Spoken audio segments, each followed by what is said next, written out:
In this video, we will discuss about order block and breaker block. What is the differences between it? About the normal order block, in this example, this is a bullish order block.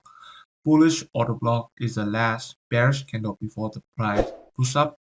In the opposite direction is a bearish order block. Bearish order block is the last bullish candle before the price put down, and it should be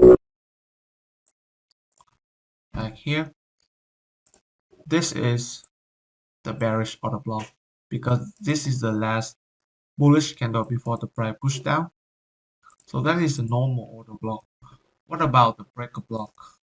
So for example, this is a bullish breaker block. We got a small uptrend before the price pushed down impulsively and breaker structures.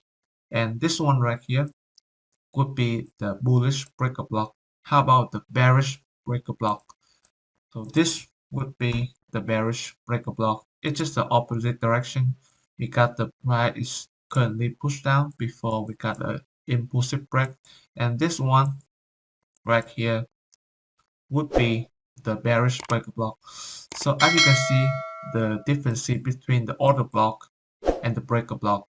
So I hope you understand this concept because we are going to use it a lot in the scalping strategy and in the intraday strategy.